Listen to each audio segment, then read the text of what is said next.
Thank you all for joining in this late hour. And I think you'll be all amazed why we are having a digital health session part of an interventional cardiology, peripheral endovascular meeting. And this is a question I would like to ask my panelists, and let me introduce them first. Let me start off with my dear friend and colleague, Dr. Tony Das, who is the director of the Cardiac Innovations and Digital Health program at the Baylor Scott and White in Dallas, Texas. Tony, thanks for taking time and thanks for joining in. Raj, thank you for including me. Appreciate it.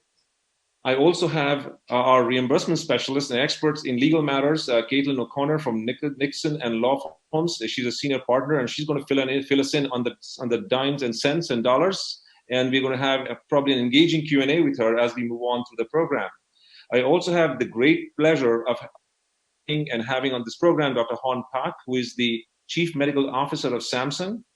We have his recorded video. I'm very hopeful he'll be able to join us live during this program. And finally, last but not the least, the brain and the energy behind this digital health program that we are going to speak about today, the CEO and founder of LiveMore, Mr. Ken Pearson. Ken, thanks for making time and thanks for supporting this program. I hope our viewers find this very informative and make it a part of their ongoing clinical practice.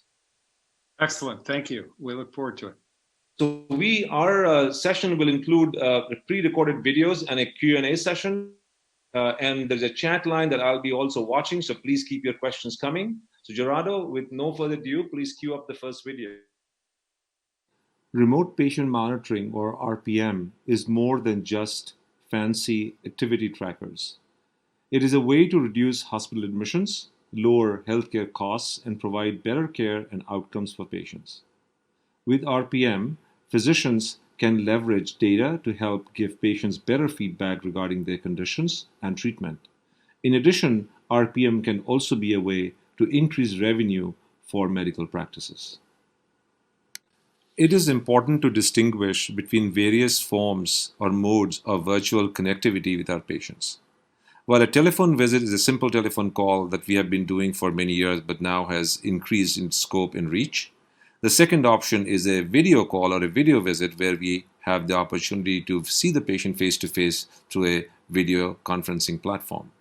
However, in remote patient monitoring, there are sensors that are available to patients that collect, upload, store, and analyze that data either before or during the visit with their providers, and that is available for analytical interpretations and provide real-time input about the state of the patient.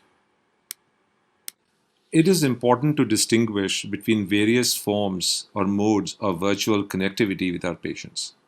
While a telephone visit is a simple telephone call that we have been doing for many years but now has increased in scope and reach, the second option is a video call or a video visit where we have the opportunity to see the patient face-to-face through a video conferencing platform. However, in remote patient monitoring, there are sensors that are available to patients that collect, upload, store, and analyze that data either before or during the visit with their providers, and that is available for analytical interpretations and provide real-time input about the state of the patient. In simple terms, RPM is a device that collects patient data and transmits it via the internet to a physician. The collected data allows a physician to monitor changes in patient vital signs and act accordingly. There are many types of devices on the market which all monitor different vital signs. RPM can be used for patients with chronic disease conditions such as congestive heart failure, atrial fibrillation, diabetes, COPD, and others, and those who frequently require emergency room visits. However, RPM is not a replacement for emergency medical services. Monitoring is not done in real time, and patients will still have to call 911 for emergencies. Most medical practices and hospitals work with a vendor to supply devices and the monitoring platform. The Centers for Medicare and Medicaid Services, or CMS, now allows these services to be outsourced completely so the hospital or practice can decide between setting patients up and providing monitoring or outsourcing all services, including device, monitoring platform, staff time to initiate patients, staff time to perform patient setup, and staff time for billing. Once a vendor has been selected, it is time for the medical practice or hospital to work on implementation. Here are a few tips on how to make sure the RPM program is successful. First, start with one provider to be the champion and with a pilot project, and commit to working out the kinks for the rest of the practice. Second, a non-physician provider buy-in is needed. This will not be a huge time commitment for medical assistants, MAs, or nurses, but it can also be something they forget to do on a daily basis. Make sure there's buy-in so they understand that the process and that there is someone reviewing the metrics. Third is the initial setup. It may be slow at first until staff and providers know what they are doing. Create detailed instructions for patients and providers. And the fourth is patient education, extremely important. Be prepared to educate your patients about the program and have answers ready when questions rise. Have patient phone calls routed to a knowledgeable point person to avoid patient and staff frustration. Make sure patients with issues know not to call physicians at night or after hours. Prepare the FAQ on a handset and a handout and post it online or on the practice website or the hospital website. And finally, billing and coding. Make sure your billing team is up to speed before getting started and that all the codes are entered into your EMR platform for capturing of charges.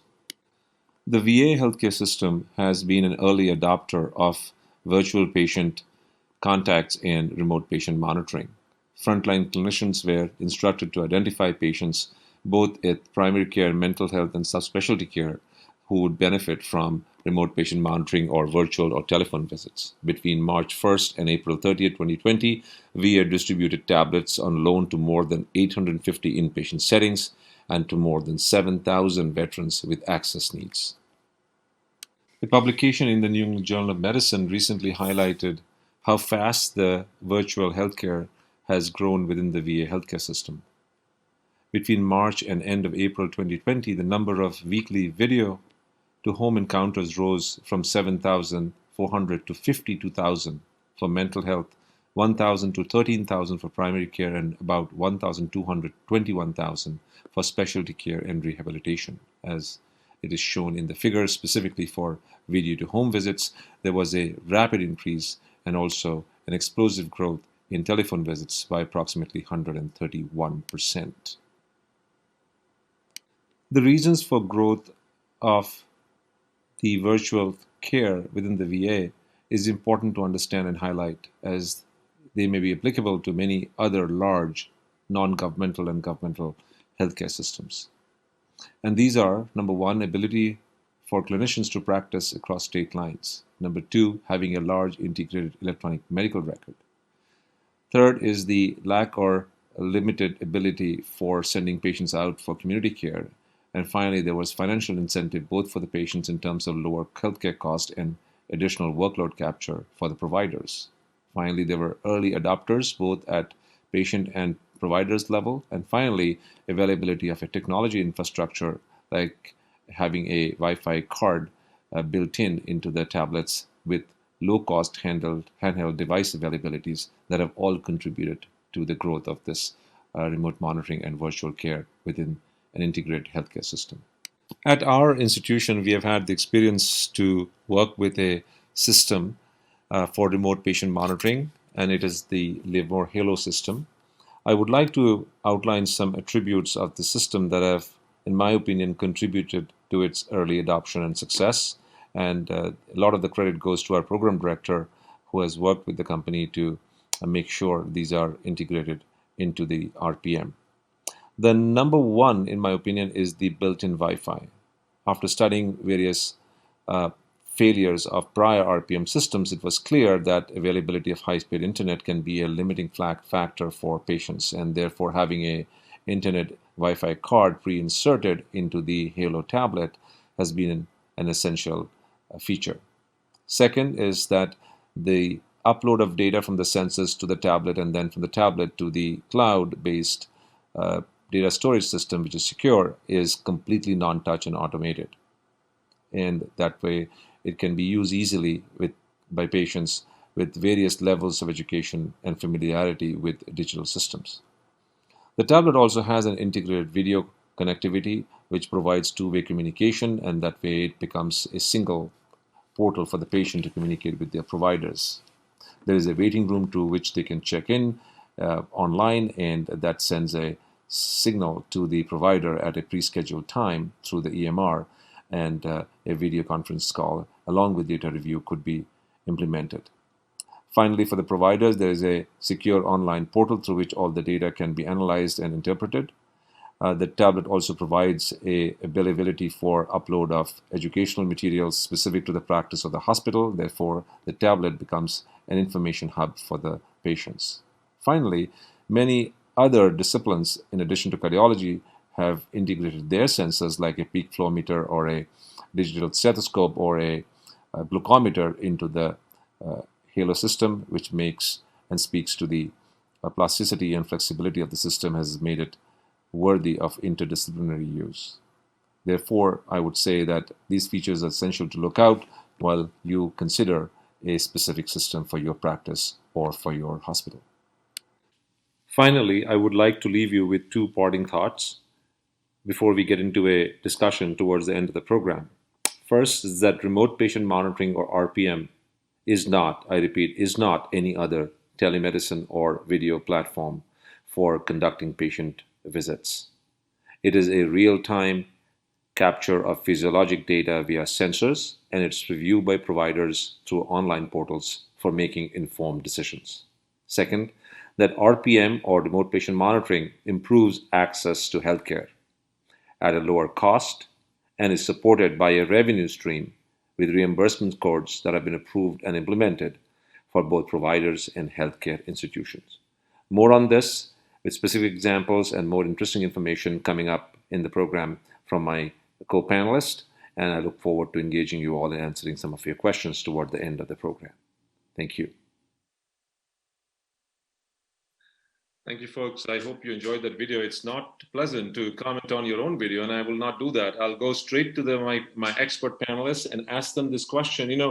I tried to be clear, but I'm sure you, as early adopter, Tony, can be more clear than what I have been able to do in terms of clarifying. Do you see a difference between a televisit, video visit on one side, and a remote patient monitoring? Define us those terms. Is it just pure semantics, or there is something that is fundamentally different between those two? Yeah, so there are some nuances to this topic. I think that when people talk about telemedicine and telehealth, they kind of lump them into one definition. So telehealth is really the global evaluation of patients, clinical and non-clinical. It may include electronic health records, other ways of communicating with patients. Telemedicine is specifically the clinical part of caring for patients that does not specifically mean seeing a patient live. Remote physiologic monitoring is the addition of adding some devices that measure physiologic parameters, whether it's heart rate, arrhythmia monitoring, blood pressure, oxygen saturation, et cetera, in a remote setting. In other words, either at the patient's home or somewhere other than the clinic or in the hospital, where that information can be uploaded into a portal, ideally, and then be evaluated to be able to see what's going on with the patients between physical visits in a hospital or in a clinic setting. So it increases the amount of data that you have with patients. So remote physiologic monitoring is actually a subset of data information into the telemedicine system, which is part of all of telehealth, if that makes sense.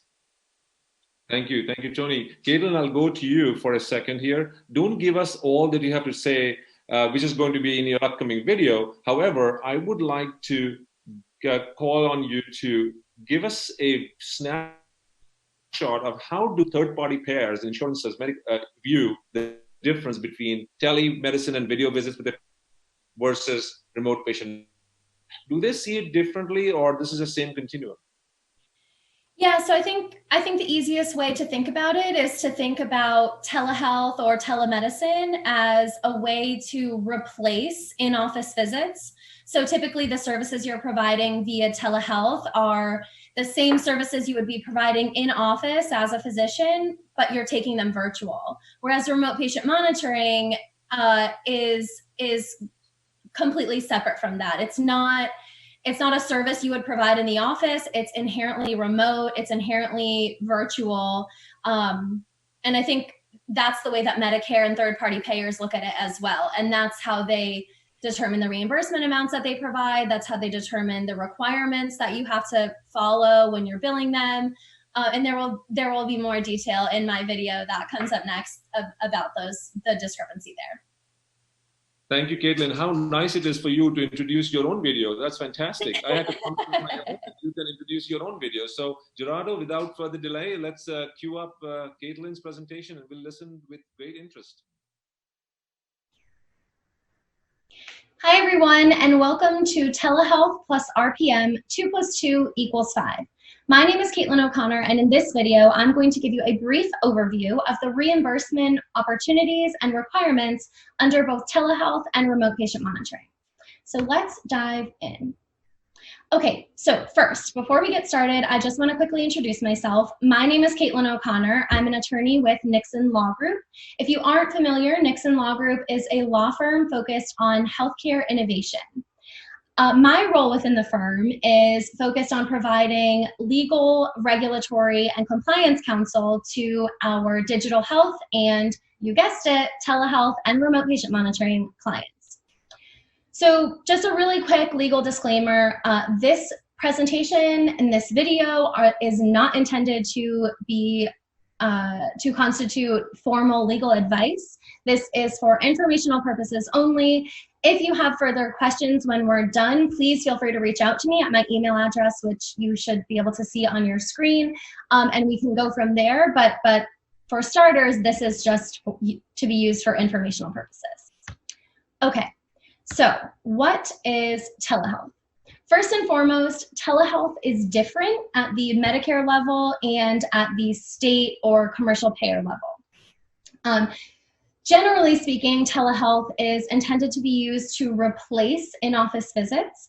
So think of telehealth as, physicians providing the same services they would provide in the hospital or in their office or in a clinic. But instead of doing it in person, they are now taking these services and providing them remotely via some type of technology. Under Medicare, that technology is going to be required to be a synchronous audio-visual technology, and the services have to be provided both live and interactive between the provider and the patient. There are some exceptions, which you may be aware of, that allow for telephone-only services to be provided. Some of that is temporary under COVID, and some of that is actually a separate set of codes that are not, quote-unquote, telehealth services. So for telehealth generally under Medicare, keep in mind that the services have to be live, interactive, synchronous, audio-visual technology. Under Medicare, there are also some geographic and originating site requirements that apply. This typically applies to where the patient is located. So the patient typically has to be located at an eligible originating site, which would be something like a critical access hospital, a physician office, or some other healthcare facility. The patient typically cannot be located in their home when receiving telehealth services.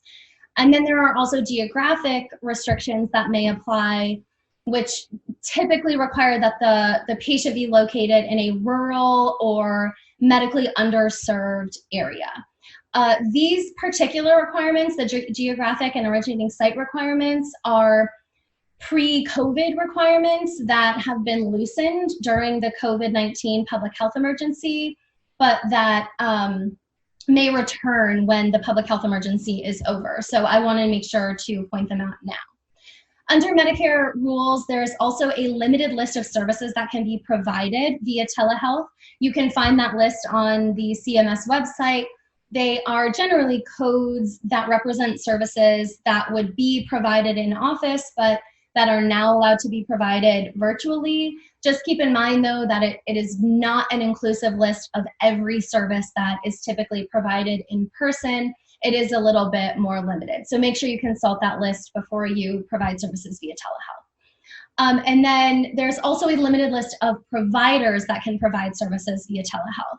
This includes physicians, nurse practitioners, physician assistants, but unfortunately, outside of COVID, it does exclude certain types of providers like physical therapists or audiologists. So again, just make sure you're taking a look at that list if you are not a physician to make sure that you're eligible to provide services via telehealth. Also, these requirements are subject to change following the COVID public health emergency. But like I mentioned, we unfortunately don't know for sure what those changes will look like. So I want to make sure that we point them out now. And then when we're looking at states and commercial payers and the way that they view telehealth, it can sometimes be a little bit different.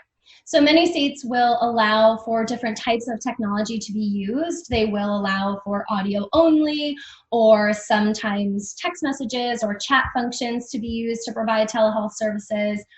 So depending on the state that you're located in, make sure you're checking with your state laws to understand what's allowable and what isn't.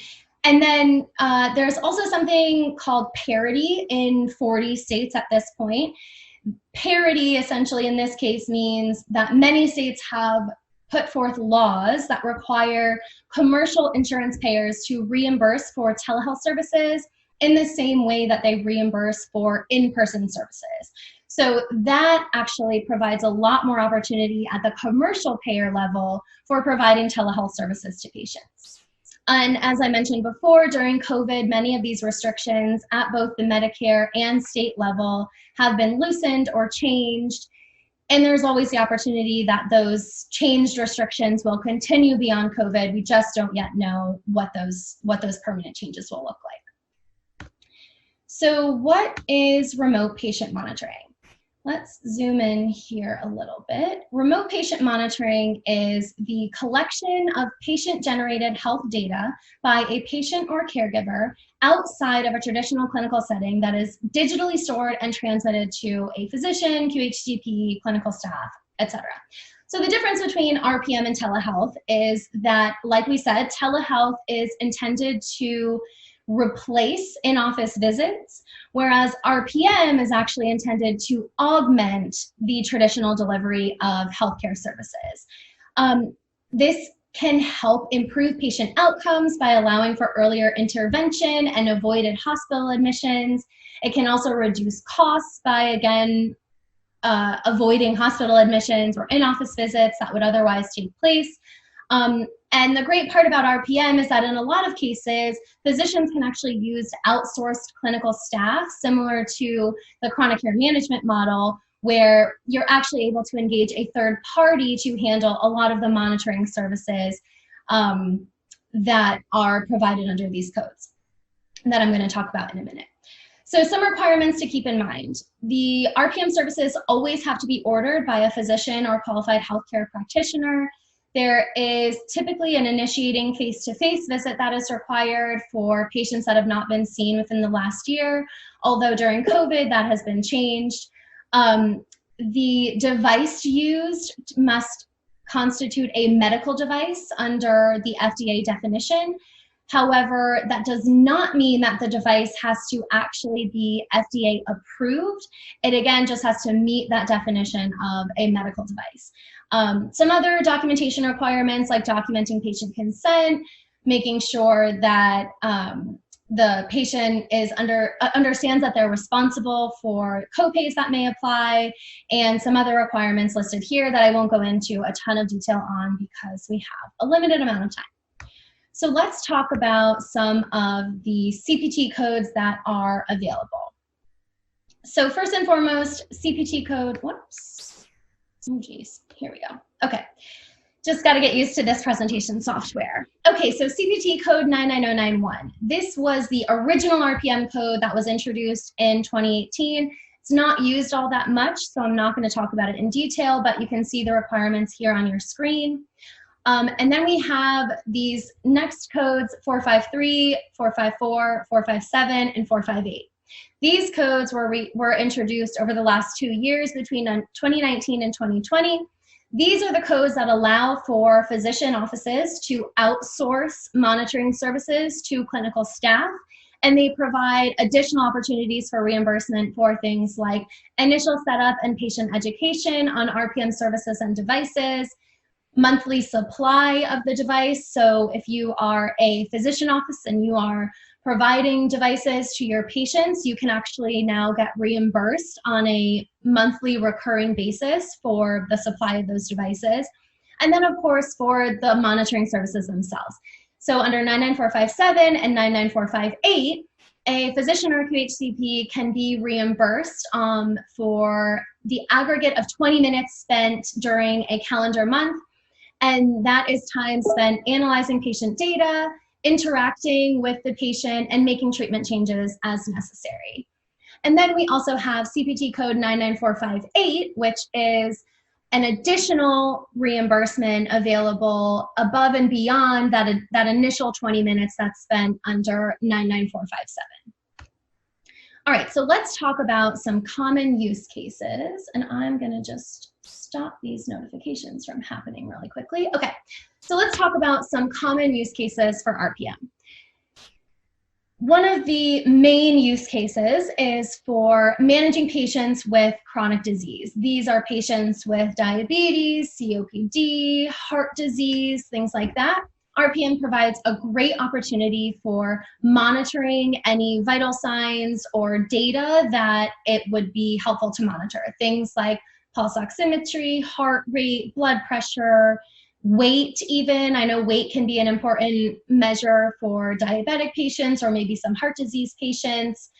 And this is, again, that ongoing monitoring of that data. Some other important use cases are things like behavioral health and substance abuse, post-discharge care, and then, of course, during COVID-19, there are some great use cases for monitoring symptoms of patients that have been diagnosed with COVID-19 or monitoring patients that have potentially been exposed. For many people, this is an interesting use case. And then beyond those COVID-19 use cases, there are also general, more acute conditions that don't necessarily rise to the level of chronic, but that may be beneficial when it comes to monitoring ongoing data of the patients. All right, so let's then discuss next how telehealth and RPM can work together to augment the delivery of care to patients. So I've put together a sample timeline here that could be available in the first month that a patient has been prescribed remote patient monitoring. So perhaps if you're using telehealth and remote patient monitoring, you as the provider have an initial diagnostic telehealth visit with a patient. As we saw in a previous slide, CPT code 99214, which is again a diagnostic visit where you are conducting an examination of the patient, that is a service that is on that allowable CMS telehealth code list. So that means that you can provide this diagnostic visit via telehealth. So say, for instance, you have your diagnostic visit via telehealth with a patient. That right there is billable, and that is reimbursed at an average of $110. From there, you determine that you want to, as the provider, monitor that patient's vital signs. Maybe you want to look at their pulse oximetry and their blood pressure on an ongoing basis. So to start out, you supply that patient with the devices that they need. Maybe it's a blood pressure cuff and a pulse oximeter. Maybe it's a combination device that does both. Either way, for supplying that device to the patient, you as the physician can be reimbursed an average of $63 per month. And again, that's a recurring reimbursement on a monthly basis to cover the costs that you as a physician incur in obtaining those devices and supplying them to the patient. Once the patient has been supplied with the device, you're going to have to get them set up with it, make sure they understand how to use it and what it means to be monitoring that data on an ongoing basis. For instance, you want to make sure that they know when and how often they're supposed to take their readings. You want to make sure that they understand what readings might be dangerous for them. For instance, you might want them to pay close attention to if their pulse oximetry drops below a certain number, you might want them to give you a call immediately or go to the emergency room as needed. For that service, for the setup of the patient and educating them on use of the device, that's going to be billable under 99453, and that's going to provide an average reimbursement of about $19. Now, keep in mind, this code is different than 99454 because it is only reimbursable at the outset rather than, it's only reimbursable initially at the outset rather than on an ongoing basis. So it's a one-time reimbursement. But still, for that initial month, it's going to be available and it's going to provide an average of $19. And then once you've got the patient set up, you are going to have to do some ongoing monitoring. Again, this is where, as a physician, you can bring in that outsourced monitoring personnel, and they're going to be the ones that are on a monthly basis looking at all the readings that come in for a particular patient. They're going to be responsible for escalating any issues to you as the physician that you deem necessary. For instance, again, if a patient's pulse oximetry drops below a certain number, you may want to make sure that that monitoring personnel is, one, checking in with the patient and or escalating that issue to you as the physician. That ongoing monitoring, once you reach 20 minutes, is going to be billable under 99457, which again provides an average of about $51 reimbursement. This code, like 99454, is billable on a monthly basis as long as you reach that 20-minute threshold each month. And then it's not on this slide, but as we discussed before, if you go above and beyond that initial 20 minutes and you reach 40 minutes, then you could also bill 99458, which would be billable for an additional $42 per month. So I've only included up through 99457 here because it's probably the more common use case. But as you can see on the slide, if you've got the diagnostic visit and then 99454, 99453, and 99457 that all take place within 1 month, that will provide you $243 of reimbursement right there for that augmented service of providing the diagnostic visit and then having that ongoing monitoring of your patients. So here are some benefits that we've kind of done a brief overview of for using telehealth and RPM, and this is where the title telehealth plus RPM, 2 + 2 = 5 comes from, because as you've already seen, the input for having a diagnostic visit and outsourcing your monitoring services is relatively low cost versus the overall benefits that you can glean both for your bottom line as a physician practice and most importantly for the patient and the outcomes that they will enjoy as well.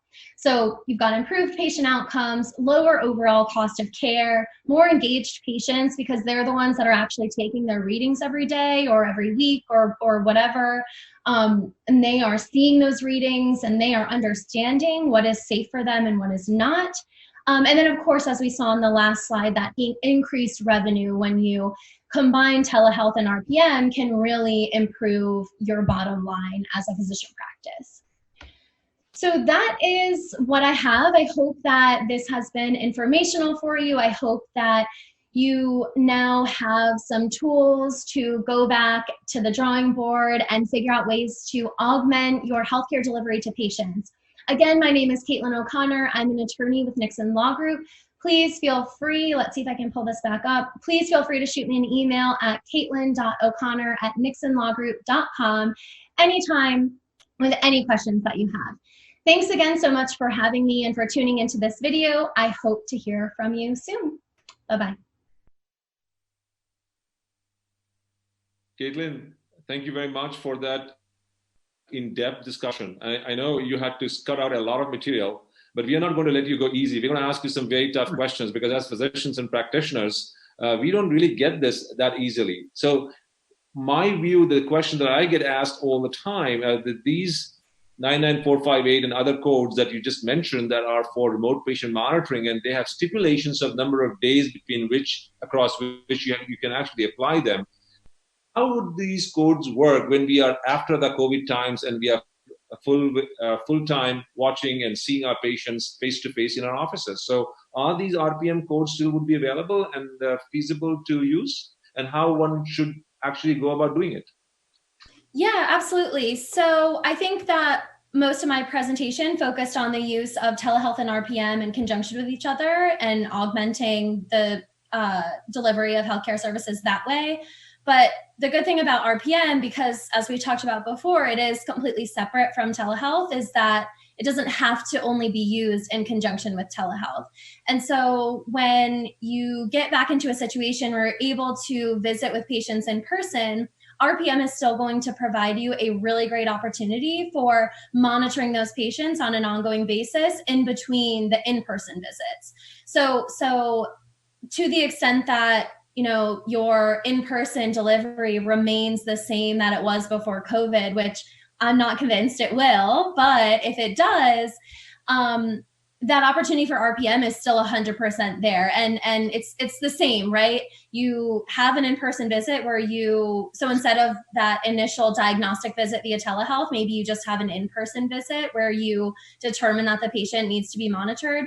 But then from there, everything remains remote, and you monitor them. Maybe you use Livemore for your platform to track the data.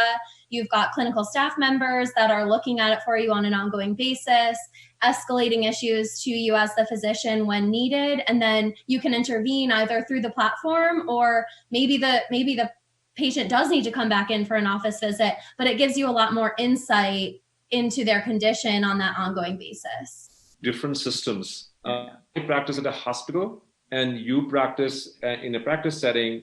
Have you actually? We completely missed the question, Subhash. Sorry. Tony, I and you practice in two different systems. And I just want that, based on what you just heard in Caitlin's presentation, have you actually applied this in your own practice yet? Yes. In terms of the billing codes? Yeah, we have actually. So there's a couple of remote monitoring systems, including blood pressure cuffs and weight scales, that are able to be used for remote monitoring, which we've employed. We also are working with a sock that has a neuroyarn that transmits information for patients that have neurotropic ulcers, and we're using it through our vascular program. And we've been able to reimburse and bill for the codes that Caitlin had described. There is some delay, and there is also some making sure that there is a good format of adjudication and auditing. But yes, we've been able to do it, and we continue to grow that whole part of the practice. And outpatient and hospital setting probably very similar, except for the codes are slightly different for the onboarding piece, which Caitlin had mentioned already. Thank you, Tony. We'll probably see this area develop more. Folks like Caitlin and her firm and like her are going to continue to provide us as providers greater guidance of how we should do it correctly during COVID and afterwards. So I'm going to turn to the brainchilds whose product that we actually have used and seen today is Mr. Ken Pearson, again, the CEO of Livemore. Ken, you want to make an opening statement before going into your presentation, and we'll take some questions hopefully after that. Yeah, absolutely. So I just would like to state that the video that you're about to see contains some forward-looking statements that are currently under review by the FDA, specifically regarding the continuous AF detection capabilities within the Livemore system. On the other hand, the remote patient monitoring system, its database, viewing portals, and approved and available on market are approved and available on market today, and are currently, as we know, of course, in use in the VA health system. Hello, everyone. I'm Ken Pearson, founder and CEO of Livemore Incorporated, a digital health company.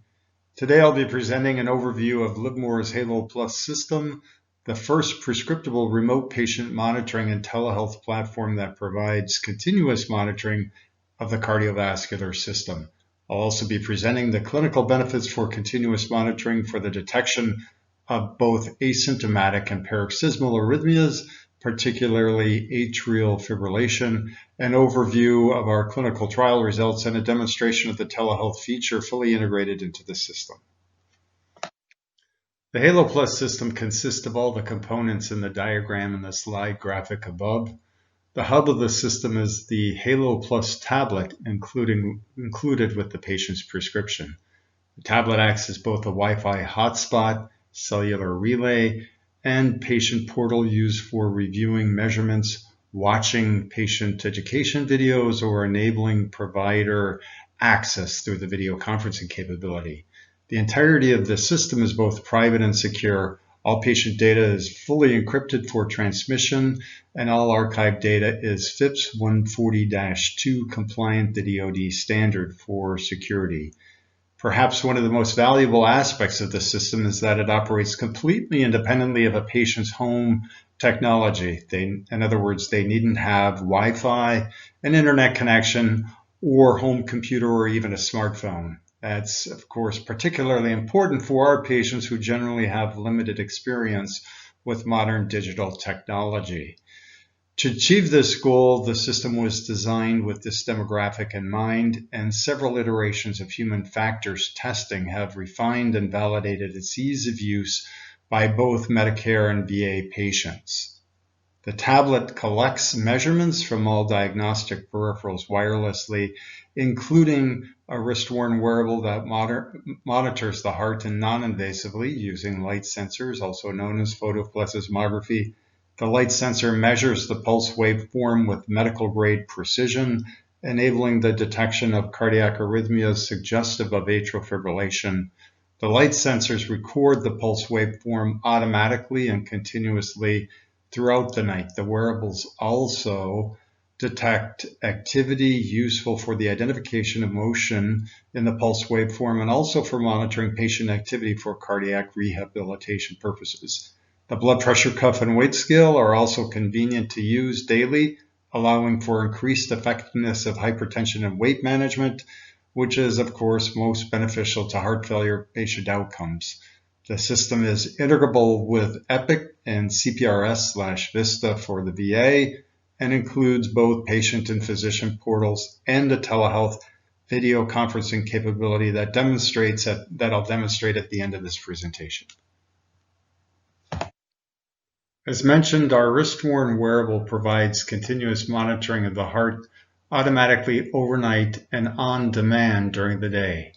The wearable measures the pulse waveform with medical-grade precision and provides an unprecedented proxy for both heart rate and heart rate variability. Heart rate variability, as we know, is one of the most versatile biomarkers of human health, and an accurate measurement of HRV can be used for the detection of cardiac arrhythmias, specifically atrial fibrillation. Acute and chronic stress is gleaned from the dominance of the sympathetic and parasympathetic nervous system. Sleep apnea, which is highly comorbid with atrial fibrillation, and many other cardiovascular diseases such as cardiac autonomic neuropathy, and is a prognostic indicator for all-cause mortality for both heart failure and post-MI patients. The Halo Plus tablet is equipped with an exceptionally easy-to-use telehealth video call capability that allows either the patient or the provider to schedule a virtual appointment. At the scheduled appointment time, the patient activates the video call through a single button tap on the tablet, enters their name, enables the camera on the tablet, which cues them in a virtual waiting room.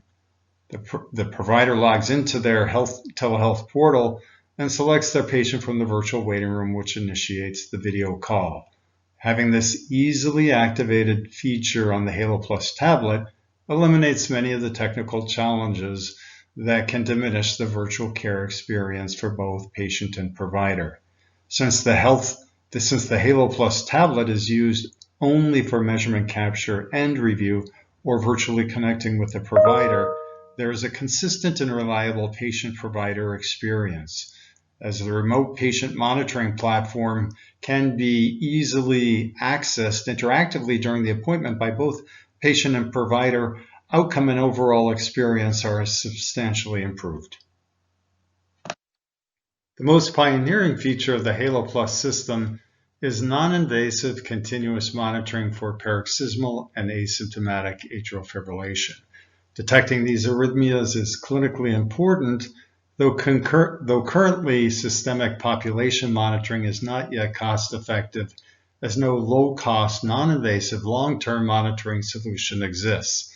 The options for patients include implantable loop recorders, relatively short-term patches, or wearables that can only perform a periodic check or spot check, leaving the patient unmonitored for the vast majority of the time. The Halo Plus wearable presents a new paradigm providing for continuous, non-invasive, long-term monitoring for patients at high risk of developing atrial fibrillation. The clinical benefit of continuous monitoring was clearly identified through a study comparing continuous versus intermittent monitoring methods. The results of the comparison were significant and compelling. All intermittent and symptom-based monitoring dramatically lowered sensitivity, detecting only 31% to 71% of patients with paroxysmal or asymptomatic atrial fibrillation episodes, and further grossly underestimating the true AF burden. Livermore conducted a multi-site clinical trial in Dallas, Texas, enrolling 269 patients. Each participating patient wore the Halo Plus wearable and a 3-lead ECG for 24 hours.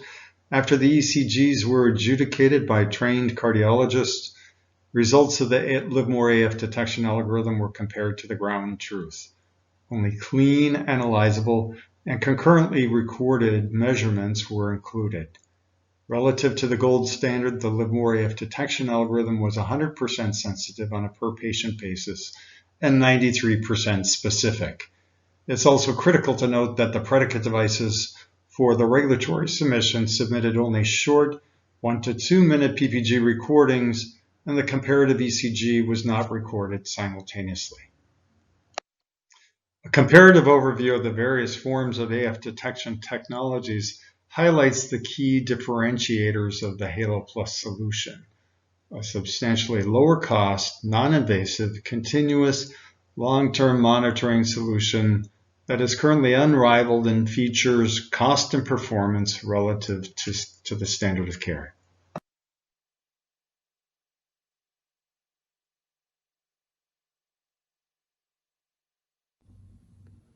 Hi, I'm John from Livermore. I'm going to give you a brief demonstration of the Livermore Halo Plus remote patient monitoring system. The Halo Plus is comprised of 4 primary components: a digital tablet, a Halo wearable device,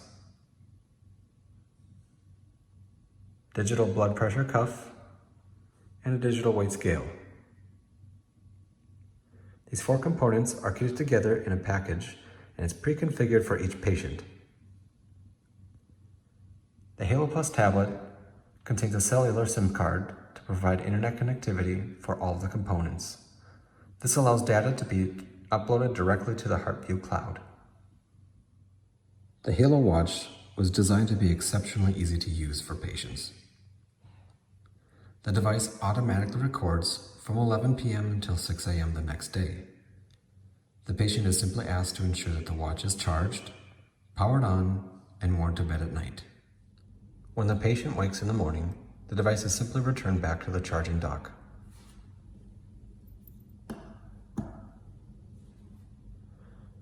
When the device begins to charge, it will automatically connect to the Wi-Fi of the Halo tablet. From there, it will upload its data to the HeartView cloud, where it can be viewed by both physician, care team, and patient. This is the Halo tablet. Each tablet is a cellular-enabled device. It provides internet connectivity for each component of the Halo Plus system.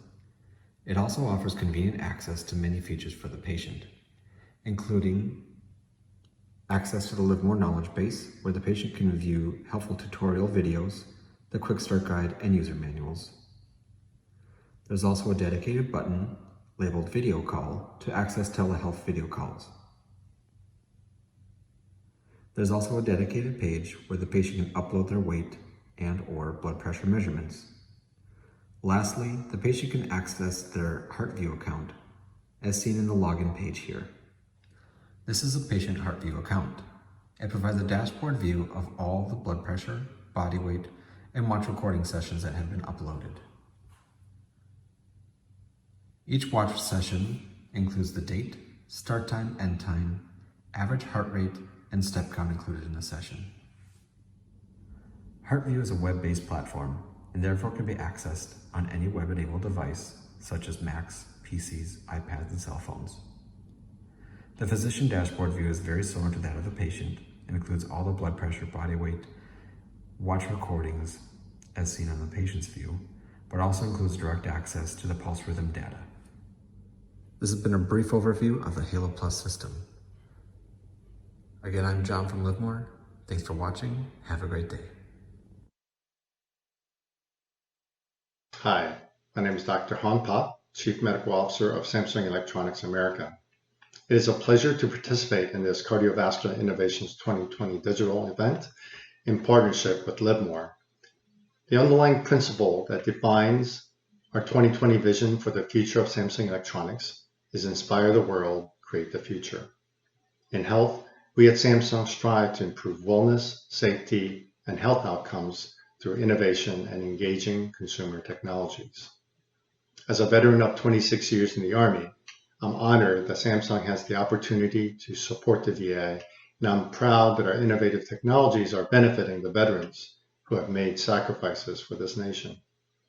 VA, as the largest integrated delivery system in the U.S., has always been an innovator and leader in health IT, especially in electronic health records. And it was an early innovator in telehealth long before it became popular. In fact, I had the honor of conducting some of the early clinical trials in telemedicine with the VA. This culture of innovation in the VA is now broadening into digital health, and I believe that VA is very well positioned to leverage and connect the digital health capabilities to study and improve the health of our veterans. Their research and innovation in digital health focused on cardiovascular diseases represent the future not only for veterans, but for millions of patients suffering from chronic disease. As a manufacturer, Samsung partners with select companies to bring innovation to customers such as the VA and other healthcare organizations. We currently support the VA's National Connected Care Program, expanding veterans with chronic diseases access to care through digital health technologies. And I'm particularly proud to be working with Livermore as one of our strategic partners who is providing remote monitoring solutions for veterans in North Texas led by Dr. Banerjee. The solution is for veterans with chronic diseases with a focus on virtual cardiac rehab using our secure Samsung tablets and wearables. We have also been working with Kaiser Permanente on a home-based cardiac rehab program, and early results indicate a reduction on readmission rates from 14 to 2% and an increase in completion of the cardiac rehab program from 20 to 80%. I believe that the current pandemic has fundamentally changed how healthcare will be delivered and has accelerated adoption of digital health significantly. But what does this all mean? Veterans and consumers now have increased expectations around access, convenience, and cost. And while digital health represents a significant opportunity, there are too many disconnected digital health apps that are fragmented and lack personalization. There's a need for a connected digital health ecosystem that can support innovation at scale with the right level of security to protect patients and healthcare organizations.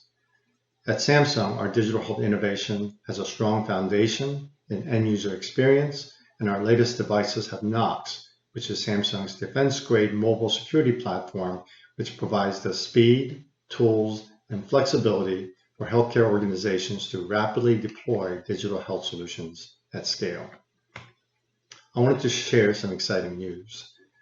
Samsung Health Monitoring app recently got the green light from South Korea's Ministry of Food and Drug Safety.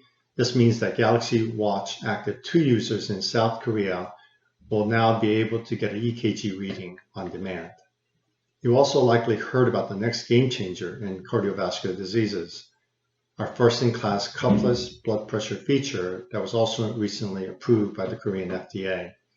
We're awaiting FDA clearance later this year for the US market, I'm excited because of the implication of providing consumers the access to such technologies.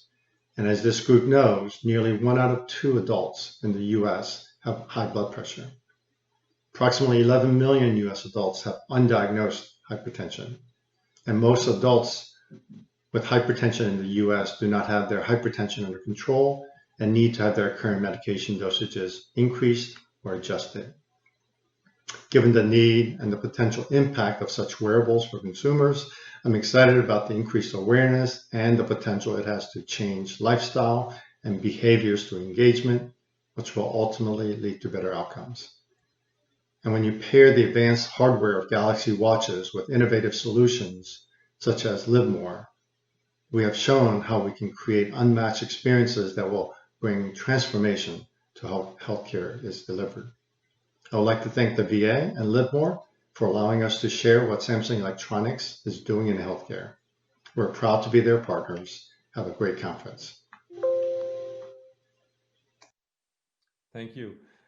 Those were phenomenal videos, and thank you for all working hard to put this together. Dr. Park, we'll miss you, and if you are listening to us, we congratulate you on this superb video, and very inspired by your life story. And we hope to keep working with you in the years to come. Ken, you know, there are certain questions that you never ask on the public forum, but I'm going to go ahead and ask it because CVI is all about shared learning and about openness and back and forth. So behind you, you're very familiar as a CEO between what, how, and why. And the why is the centerpiece of any innovation. So I'm going to ask you, as the Live More system is getting deployed in clinical practice, both at the hospitals and also in private practices, do you see it being used the way you envisioned when you conceived this whole idea and went ahead and formed the company and incorporated the technology and went through all the motions that it takes to bring this to live patient use? Great question. I think to a certain extent, yes, but I think that the experience, seeing it in clinical use, adapting it to the clinical workflows has been extraordinary. And particularly looking at new peripherals that could be added to the platform. For heart failure patients, for example, we've looked at the addition of a digital stethoscope.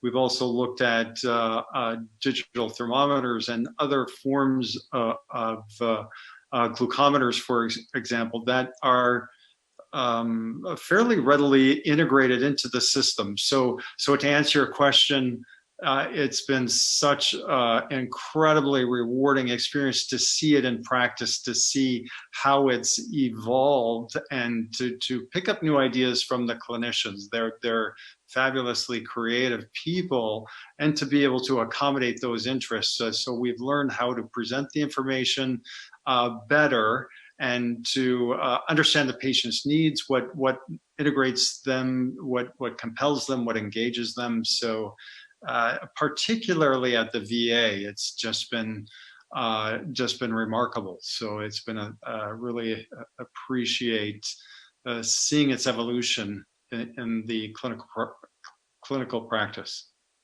Thank you, Ken. Thank you. Tony, I'm going to ask you again, try to ask you a really tough question. You're my dear friend. So you are a believer in digital health and virtual health, and you have done a lot of work in this area, and you're very much cued in. But at the same time, you're also the right person to ask this question about what are the limitation and pressure points. Do you think what are going to be the key drivers that will keep the momentum for remote patient monitoring alive after the pandemic is over? I mean, we never saw a New England Journal of Medicine paper on remote patient monitoring and virtual health in the last many, many years. And here it is, a paper from the VA healthcare system bragging about how expanded rapidly. So what are the challenges, few key ones, and what are going to be, in your opinion, the drivers that will keep its growth sustainable over the next few years and even decades?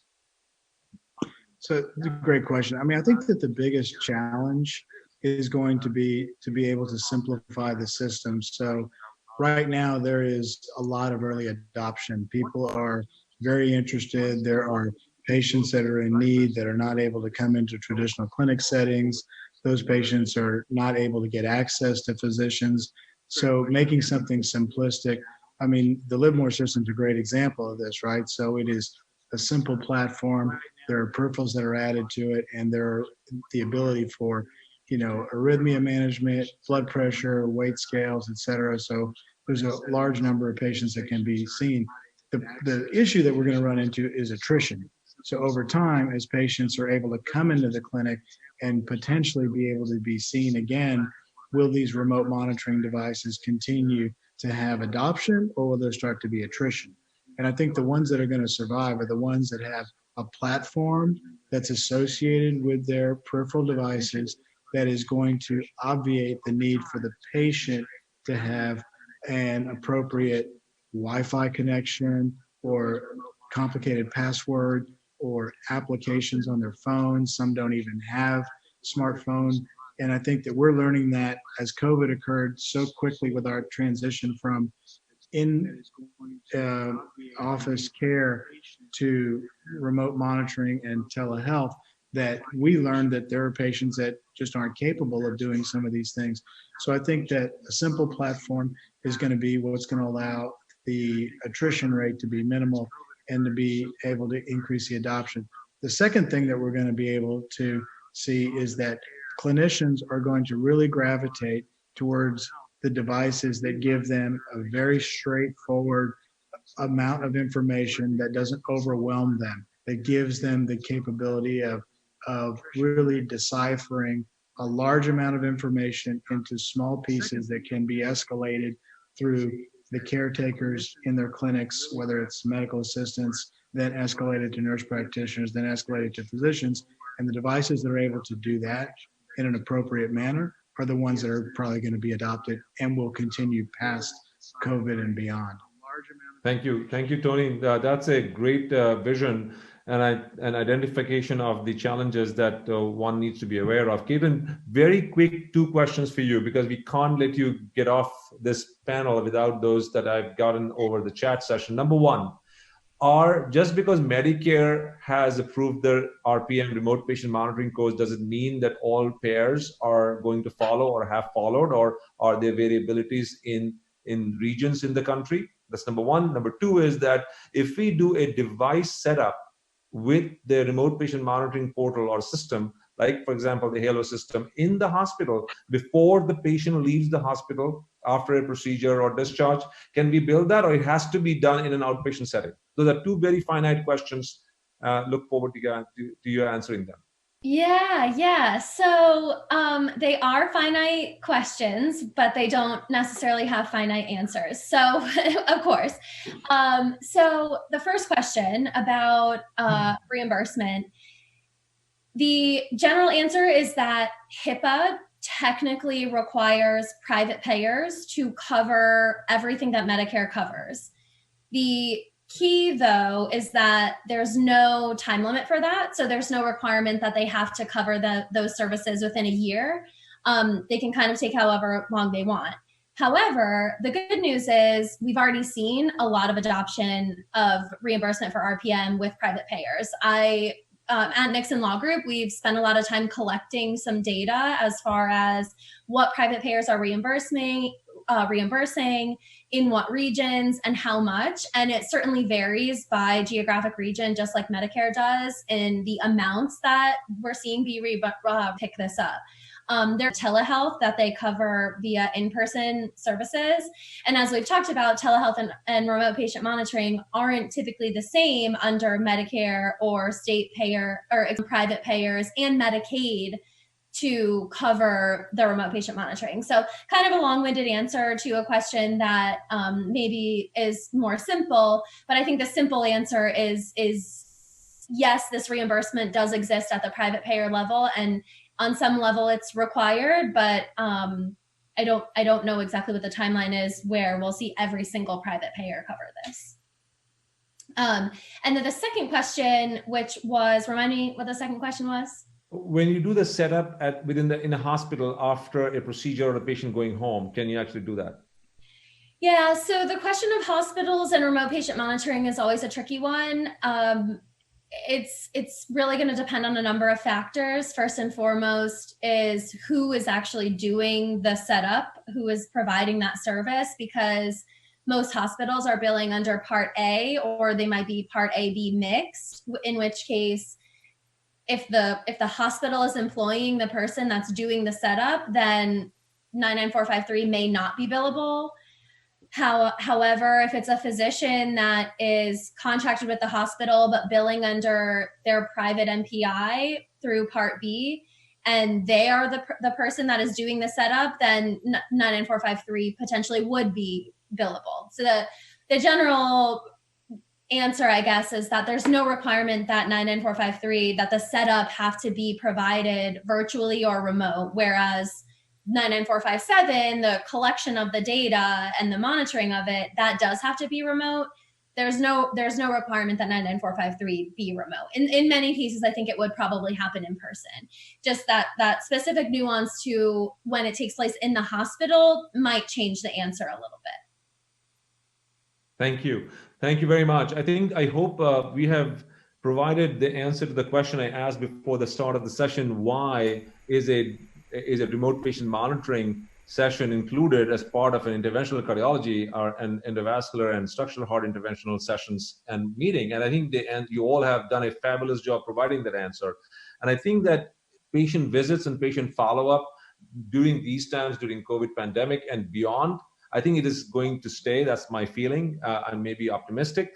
And solutions like Halo system from Livermore and many others that are coming up the pike are going to provide healthcare providers a solution to connect with their patients and improve their care, follow up at a lower cost and with better patient satisfaction. So with that hope and wish, and hope that your families and all of you stay safe and are bright and fresh, get your coffee early and join in tomorrow live again for CVI. Thank you very much, and signing off here from Dallas, Texas.